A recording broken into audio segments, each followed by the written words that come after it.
Hello, welcome to another video, and today I'm going to be looking at an exercise I don't often use, which is the bicep curl. And in this case I'm using a twisting bicep curl. So now I don't often use these because there's really no need if you're doing a lot of the integrated movements, building up strength through pull-ups and chin-ups, rowing movements. Anything that's an integrated is always a better way to go. The reason I'm doing this is because I hurt my elbow from chopping too much wood, cutting up some branches, and I was practicing guitar at the same time for a lot longer than I should have, and left my arm in a bent position, which inflamed the tendon.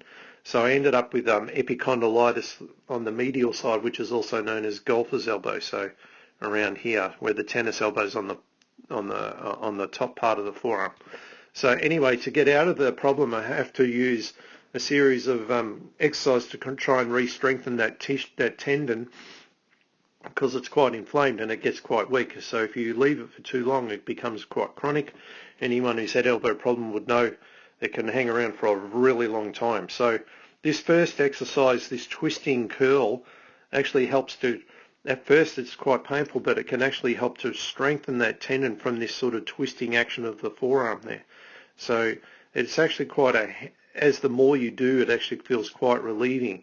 Unfortunately, it's not the only thing you have to do. There's several others that you have to address without sort of going too messy into the scapular and shoulder stuff, which I've done before, and you can check the description below for exercise I might use for that, because that's definitely a part of it. In my case, my shoulder was okay. I'd already tested that, so I'd ruled that out. So I'd use this bicep curl to try and re-strengthen some of that area that's inflamed. But this next exercise is the one that's actually a lot harder, even though it looks quite easy. So basically it's just a wrist flexion exercise, but the beauty of it, the best part of it actually works when you're on the lowering phase. So as I lower the dumbbell down, I do it really, really slow, so about 6 to 8 seconds speed. And then right at the bottom of it, you can see here, I let my fingers just take the dumbbell, and that point there is actually where it really hurts at first until the tendon starts to strengthen itself, because it puts a lot of pressure. So a lot of the tasks with this type of elbow thing that hurt the most are things that do with your fingers and your hands when you're trying to grip, not so much the full pulling action at times.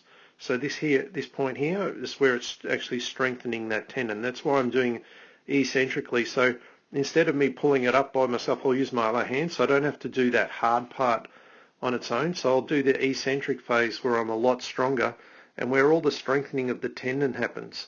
So this is where it starts to rebuild that process, a bit like what we do for the knee with the patella tendon and the ACL with decline squats and stuff like that. Very similar to that. All right, so this is a great way to follow up from that bicep curl, where the bicep is more the muscle itself. This is now more the tendon than the muscle. All right, so the part that connects the muscle to the bone. All right, so this is a great way to rebuild the strength and just work on the eccentric phase, and restructures that tendon to be much more resistant to being torn and being inflamed. You have to do it very carefully and not go to too much fatigue. Now, once I've got the hang of that, I'll start to do the hammer drill, which I've done in many videos with elbow pain before, because it's very effective at getting that twisting action. So a lot of people will have trouble supinating their hand, like I'm showing here. That'll be quite painful. They won't be able to the arm sort of stuck in pronation. On the tennis elbow, which would be when the hammer goes to this side, this is often where they feel the pain on the lateral part of the elbow, so more around the top right hand side there. All right, but I don't have any problem with this. My problem was more to do with the medial side. So I basically just do a couple to test it. Once I'm sure that okay, this is where I can feel it right here, so it'd be right on that medial side. It kind of feels good and bad at the same time, but you can tell that it's strengthening it while it's being stretched. So a lot different to just that forward wrist flexion that I was doing.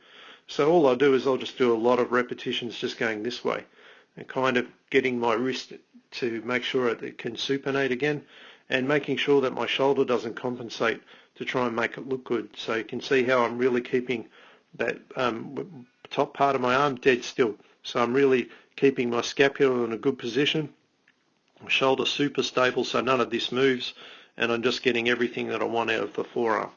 Alright, so it's a great way to use and just basically go around and repeat those exercises over and over.